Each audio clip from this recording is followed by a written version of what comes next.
दोस्तों नमस्कार। एक बार फिर से स्वागत है आपके अपने YouTube चैनल गुरुजी एग्जाम सेंटर पर। चलिए स्टार्ट करते हैं। गुड मॉर्निंग सभी को, गुड मॉर्निंग, नमस्कार सभी को, जय। यहाँ पर आपका प्रश्न दिया गया है कि राष्ट्रपति आंग्ल भारतीय समुदाय से कितने सदस्यों को नामित कर सकता है यदि वह इस राय का है कि लोकसभा में इस समुदाय का पर्याप्त प्रतिनिधित्व नहीं है।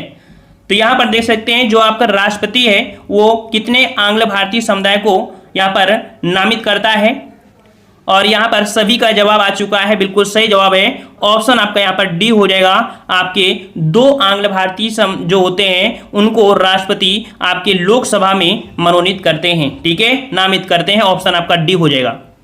नेक्स्ट क्वेश्चन जुड़ा हुआ है उसी से कि राज्य विधानसभाओं में, देखो ये राज्य विधानसभा है, राज्य विधानसभाओं में आंग्ल भारतीय समुदाय के लिए प्रतिनिधित्व का प्रावधान भारत के संविधान के किस अनुच्छेद द्वारा किया गया है।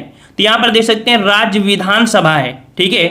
तो राज्य विधानसभा में एक जो आपका होता है वो एक आंग्ल भारतीय होता है जो राज्यपाल नियुक्त करता है, ठीक है। तो यहां पर कह सकते हैं ये जो आपका आर्टिकल है वो आपका है अनुच्छेद 331 के तहत कह सकते हैं जो राज्यपाल होता है एक आंग्ल भारतीय को यहां पर कह सकते हैं नियुक्त करता है, कह सकते हैं मनोनीत करता है, ठीक है, आर्टिकल आपके 331 के तहत। नेक्स्ट क्वेश्चन दिया गया है कि लोकसभा के लिए चुनाव में निर्वाचित होने के लिए किसी भी व्यक्ति के लिए न्यूनतम आयु सीमा क्या है। बिल्कुल इजी क्वेश्चन आपका है, और यहां पर आपका सही जवाब क्या हो जाएगा भाई, वेरी गुड, ऑप्शन राइट आपका यहाँ पर हो जाएगा आपका सी नंबर 25 वर्ष होता है, ठीक है, 25 वर्ष।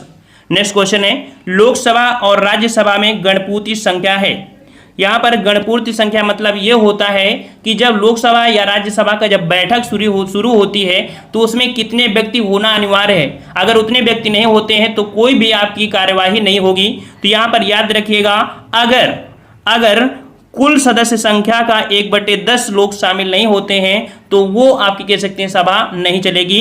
तो इसलिए कह सकते हैं कि गणपूर्ति संख्या या इसे हम लोग कोरम के नाम से भी जानते हैं, ठीक है, कोरम के नाम से जानते हैं, जो कि कुल सदस्य संख्या का 1/10 होना अनिवार्य है। ऑप्शन राइट आपका सी हो जाएगा। चलिए साथियों नेक्स्ट क्वेश्चन दिया गया है कि निम्नलिखित में से कौन लोकसभा के सत्र का अवसान करने के लिए प्राधिकृत है। यहां पर अवसान यहां पर देख सकते हैं सत्र का अवसान बुलाना होता है ना, बुलाना। देखो किसी अगर लोकसभा कैसे लोकसभा के सत्र का अवसान यहाँ पर जैसे भंग करना है तो भंग करने का भी निर्देश किसको है, तो आपके राष्ट्रपति को है। और अगर लोकसभा या राज्यसभा को एक संयुक्त अधिवेशन बुलाना भी है तो आपका राष्ट्रपति ही करता है, ठीक है। तो अवसान करने का जो अधिकार दिया है वो आपके किसको, तो आपके राष्ट्रपति को दिया है। ऑप्शन आपका डी हो जाएगा। हमने पिछले पार्ट में आपको बताया भी था जो कि राष्ट्रपति से संबंधित हमने आपको टॉपिक पढ़ाया था। नेक्स्ट क्वेश्चन है कि लोकसभा के कम से कम कितने सत्र बुलाए जाते हैं। यहां पर देख सकते हैं लोकसभा के कम से कम कितने सत्र बुलाए जाते हैं। तो याद रखिए वर्ष में 2 बार, जिसका जवाब बी है, बिल्कुल राइट है, वर्ष में 2 बार यहां पर कह सकते हैं कि सत्र बुलाया जाता है। नेक्स्ट क्वेश्चन है कि लोकसभा के स्पीकर का निर्वाचन होता है। बताइए भाई यहाँ पर लोकसभा के जो स्पीकर होते हैं अर्थात अध्यक्ष होते हैं उनका निर्वाचन किस प्रकार से होता है। फटाफट यहाँ पर जवाब देते चलिए और फटाफट हम लोग यहाँ पर आंसर लगाते चले। बिल्कुल सही जवाब है। याद रखिएगा कि लोकसभा का स्पीकर जो निर्वाचित किया जाता है वो उन्हीं के सदस्यों के द्वारा ही होता है, ठीक है। तो ऑप्शन आपका सी हो जाएगा, लोकसभा के सभी सदस्यों के द्वारा। ऑप्शन आपका सी हो जाएगा। नेक्स्ट क्वेश्चन दिया गया है, क्वेश्चन आपसे पूछा गया है यहाँ पर कि 44वें संविधान संशोधन अधिनियम द्वारा लोकसभा की कुल सदस्य सीटों की संख्या 1971 जनगणना के आधार पर कर दी गई है। यह तब तक बदली नहीं जाएगी जब तक एक वर्ष विशेष के बाद पहली जनगणना नहीं होगी। यह वर्ष आपका कौन सा है। तो यहां पर याद रखिएगा कि जो वर्तमान में सीटें हैं, ठीक है, वर्तमान में जो सीटें हैं ये आपकी कब तक यथावत बनी रहेंगी, और आपका जवाब बिल्कुल सही हो जाएगा। ऑप्शन आपका डी हो जाएगा, 2026 तक यही सीटें आपकी बनी रहेंगी। नेक्स्ट क्वेश्चन आपका दिया गया है कि भारत के संविधान में निर्धारित किए गए लोकसभा में सदस्यों की संख्या अधिकतम हो सकती है। चलिए साथियों यहाँ पर बताना है कि लोकसभा में सदस्यों की जो संख्या अधिकतम हो सकती है वो कितनी हो सकती है। जवाब बिल्कुल सही जवाब है, ऑप्शन राइट यहाँ पर आपका 552 कितनी 552। ऑप्शन राइट आपका सी हो जाएगा। नेक्स्ट क्वेश्चन दिया गया है कि उत्तर प्रदेश के बाद लोकसभा सर्वाधिक स्थानों का आवंटन किया गया है। अर्थात लोकसभा की जो सर्वाधिक सीटें हैं वो आपकी उत्तर प्रदेश में हैं, और इसके बाद जो आपकी सीटें हैं मैक्सिमम, वो सीटें किस राज्य में हैं? तो आपका जवाब हो जाएगा ऑप्शन, बिल्कुल सही जवाब है महाराष्ट्र में। ठीक है, महाराष्ट्र ऑप्शन राइट आपका सी सही हो जाएगा। नेक्स्ट क्वेश्चन दिया गया है कि लोकसभा के अध्यक्ष को कैसे हटाया जा सकता है? लोकसभा के अध्यक्ष को कैसे हटाया जा सकता है? चलिए जवाब दीजिए फटाफट यहाँ पर, और सही जवाब यहाँ पर आपका हो जाएगा 12 का ऑप्शन। 12 का ऑप्शन आपका यहाँ पर बी हो जाएगा कि लोकसभा के सभी सदस्यों के बहुमत पारित संकल्प के द्वारा, लोकसभा के सभी जो सदस्य होते हैं उनके अगर पारित करते हैं सभी, तभी लोकसभा के अध्यक्ष को उसके पद से हटाया जा सकता है, बी नंबर। नेक्स्ट क्वेश्चन दिया गया है कि संविधान का निम्न अनुच्छेद में से कौन सा एक उपबंधित करता है कि मत बराबर होने की दशा में लोकसभा के अध्यक्ष का मत निर्णायक होगा और उसका वह प्रयोग करेगा। याद रखिएगा, कोई भी अगर अधिनियम बनता है तो उसमें क्या होता है कि वोटिंग पड़ती है, और अगर वो वोटिंग 50-50% पड़ती है, टाई होता है, ऐसी स्थिति में जो लोकसभा का अध्यक्ष होता है वो अपना मतदान कर सकता है। वो किस आर्टिकल के तहत? ये आर्टिकल आपका हो जाएगा आपका आर्टिकल 100। ठीक है, तो इससे आपको याद रहेगा, पूर्ण रूप आपका या कह सकते हैं 100 नंबर है। ठीक है, नेक्स्ट क्वेश्चन है कि लोकसभा की वर्तमान सदस्य संख्या क्या है? क्वेश्चन रिपीट हुआ है, और वर्तमान देखो मैक्सिमम कितनी थी 552, लेकिन वर्तमान पूछा है, और वर्तमान में जो सीटें हैं वो आपकी 545 है। ऑप्शन राइट आपका डी सही हो जाएगा। चलिए साथियों, जो लोग नए हैं सभी लोग चैनल को सब्सक्राइब कर ले और वीडियो जरूर लाइक करिएगा। ठीक है, और हमने बता दिया है सभी सब्जेक्ट वो पढ़ाए जाते हैं हमारे चैनल पर। चलिए नेक्स्ट क्वेश्चन दिया है कि लोकसभा का पहला आम चुनाव कब हुआ था? लोकसभा का पहला आम चुनाव कब हुआ था? सही जवाब, वेरी गुड, ऑप्शन राइट आपका हो जाएगा बी नंबर, 1952 में हुआ था। नेक्स्ट क्वेश्चन, लोकसभा में किसी विधेयक पर आम बहस निम्नलिखित में से किस स्तर पर होती है? लोकसभा में किसी विधेयक पर आम बहस निम्नलिखित में से किस स्तर पर होती है? 16 का ऑप्शन राइट। तो यहां पर याद रखिए, किसी भी विधेयक पर अगर बहस होना होती है तो द्वितीय वाचन में होती है। ठीक है, द्वितीय वाचन में होती है। ऑप्शन आपका 16 का हो जाएगा आपका बी नंबर। नेक्स्ट क्वेश्चन है, लोकसभा की प्रथम महिला अध्यक्ष कौन थी? लोकसभा की प्रथम महिला अध्यक्ष, बिल्कुल इजी क्वेश्चन आपका है, सबको आना अनिवार्य है। वेरी गुड, ऑप्शन राइट आपका यहाँ पर जवाब हो जाएगा मीरा कुमार। ठीक है, मीरा कुमार लोकसभा की प्रथम महिला अध्यक्ष थी। ठीक है, ऑप्शन आपका डी हो जाएगा। नेक्स्ट क्वेश्चन है, निम्नलिखित में से कौन प्रथम जनजातीय लोकसभा अध्यक्ष थे? बहुत ही प्यारा क्वेश्चन आपका है, कौन प्रथम जनजातीय लोकसभा के अध्यक्ष थे?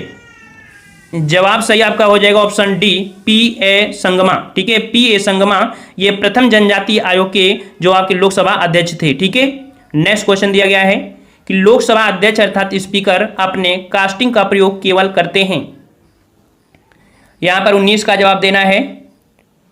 मतलब कास्टिंग मतलब कह सकते हैं जो अपना वोट देना होता है, जो अभी हमने बताया था कि जब कोई भी आपका वोट बराबर होने, अर्थात जब मैच बोलते हैं ना, टाई हो गया अर्थात बराबर हो गया तो सुपर ओवर होता है। तो भाई यहाँ पर सुपर ओवर में क्या करते हैं, अपना मतदान देते हैं। ऑप्शन आपका डी सही हो जाएगा। नेक्स्ट क्वेश्चन दिया गया है कि प्रथम स्पीकर जिनके विरुद्ध लोकसभा में अविश्वास का प्रस्ताव लाया गया था। प्रथम स्पीकर जिनके विरुद्ध लोकसभा में अविश्वास का प्रस्ताव लाया गया था।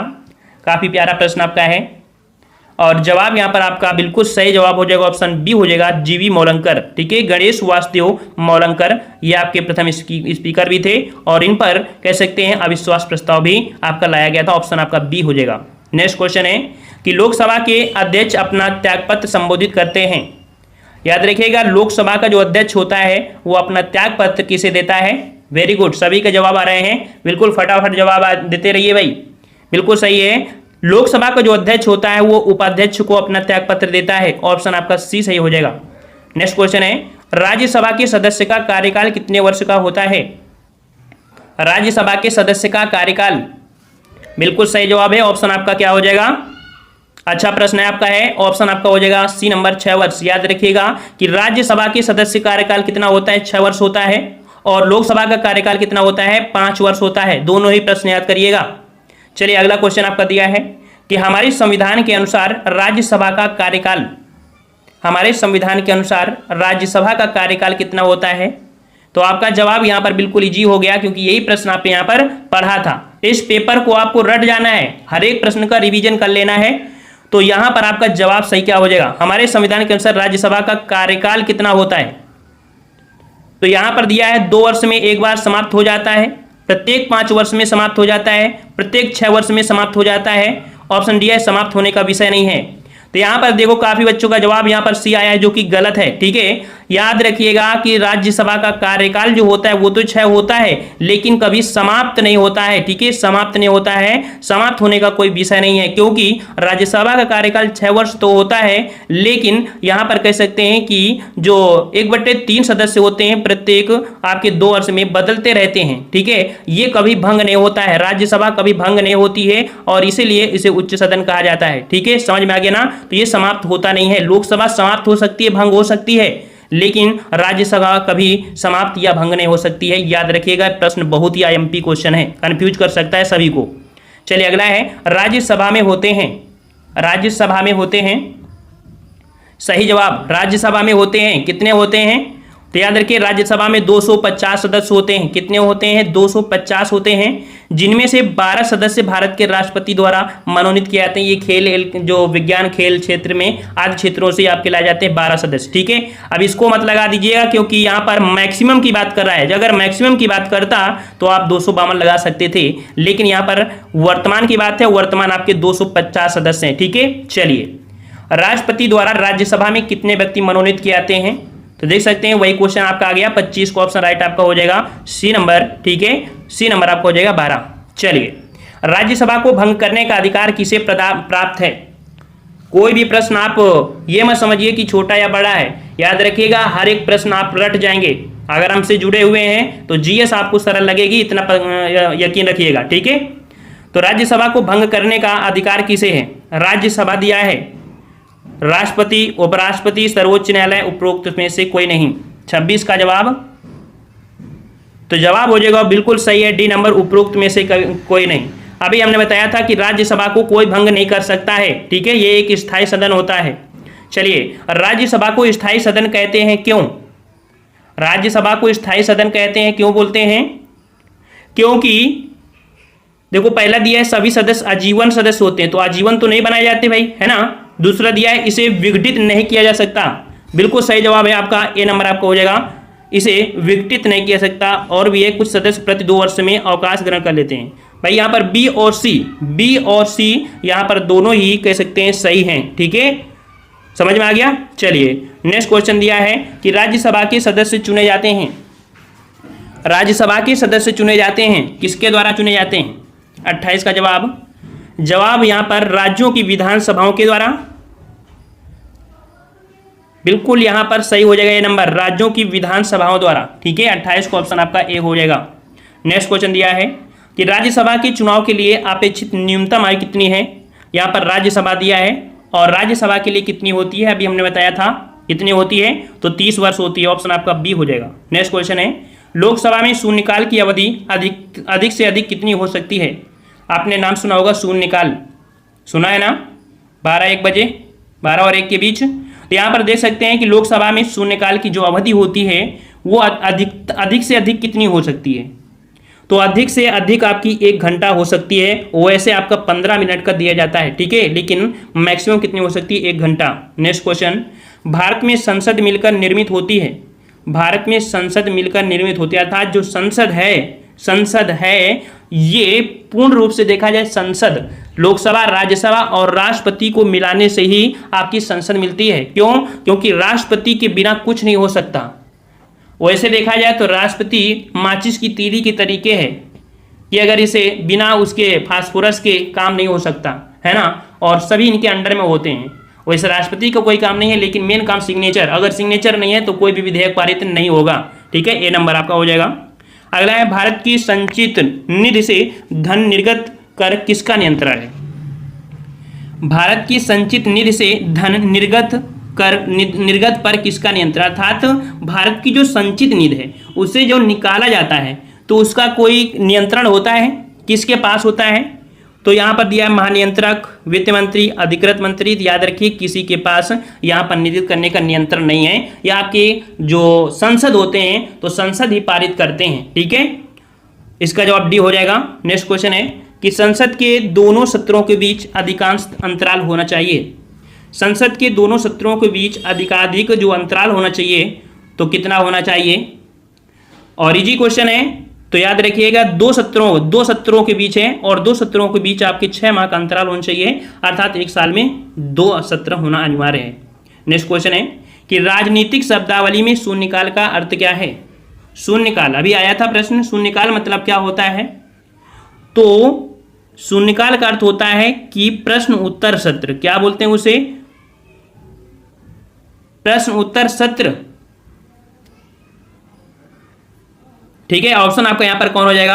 आपका सी नंबर आपका बिल्कुल सही होगा। ठीक है, यहां पर दिया हुआ दिन जब संसद में कोई कार्य नहीं होता, तो ये तो आपका गलत हो गया, कंफ्यूज कर रहा था, तो आपका ये तो गलत होगा। जवाब हो जाएगा प्रश्न उत्तर सत्र। ठीक है, अगला क्वेश्चन है आकस्मिकता निधि को राष्ट्रपति कैसे व्यय कर सकते हैं? आप बोलते हैं ना आकस्मिक, अगर किसी प्रकार से पैसे की जरूरत पड़ती है तो आकस्मिक तरीके से राष्ट्रपति वहां से पैसे निकलवा सकते हैं। ठीक है, अपने खर्चे के लिए नहीं कि अपने खर्चे के लिए जरूरत पड़ा तो हम श्री मसाला पान खाने लगे। ठीक है ना, जब कोई संकट पड़ता है, कौन सा संकट?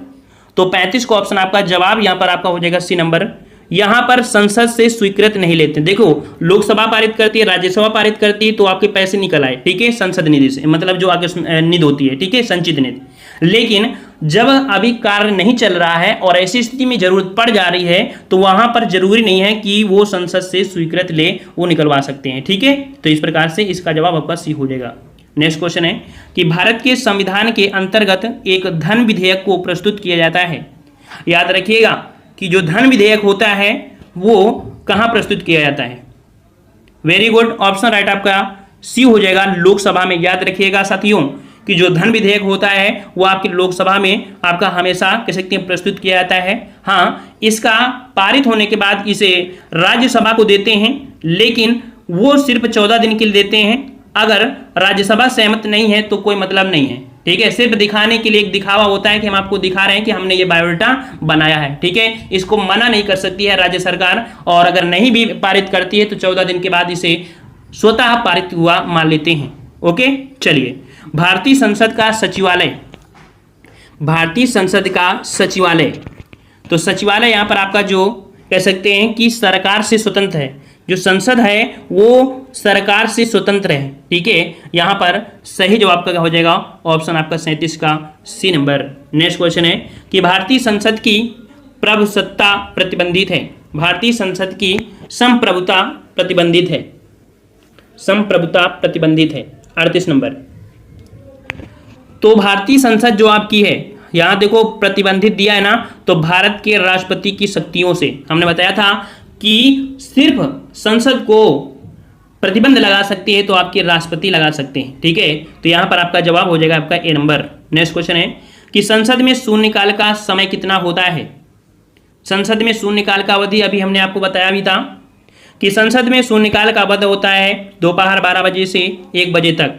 इसी में 15 मिनट का समय निकाला जाता है, और अगर अधिकतम अगर लिया गया समय तो 1 घंटा आपका हो सकता है। ठीक है, नेक्स्ट क्वेश्चन है शून्यकाल संसदीय व्यवस्था को किस देश की देन है? बहुत ही प्यारा क्वेश्चन है कि शून्यकाल जो आपकी है वो भारतीय संसद में जो व्यवस्था लाई गई है वो किस देश की देन है?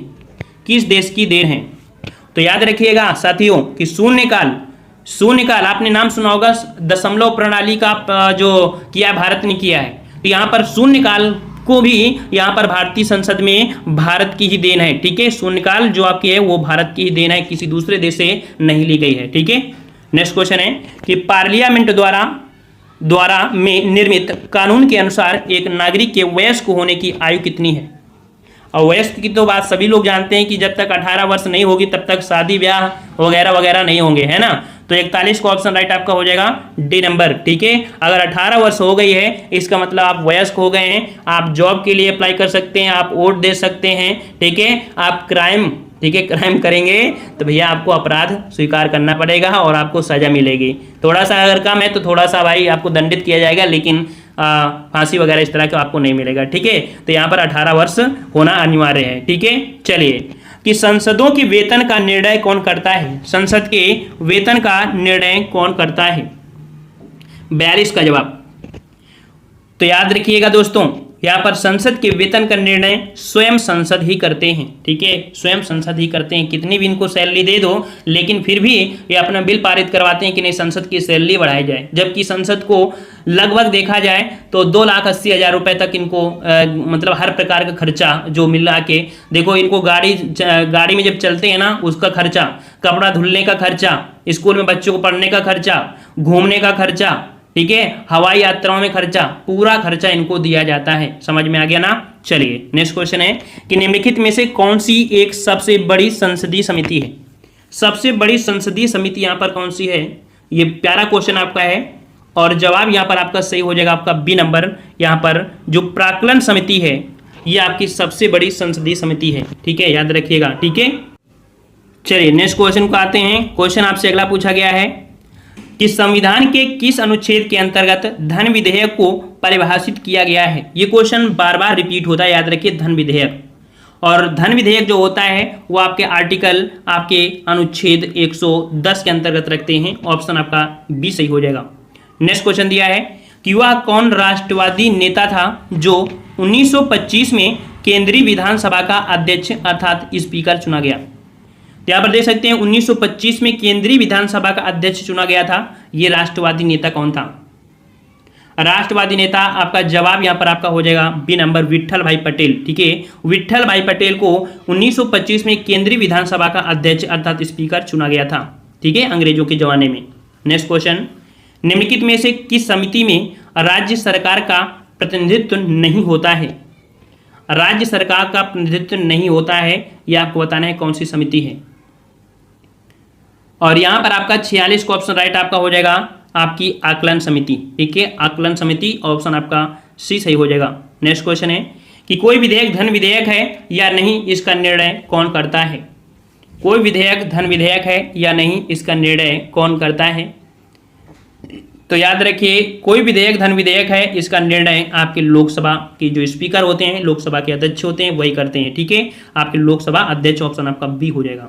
नेक्स्ट क्वेश्चन कि भारतीय संसद का स्वर्ण जयंती समारोह मनाया गया था। स्वर्ण जयंती समारोह मनाया गया था, तो ये कब मनाया गया था।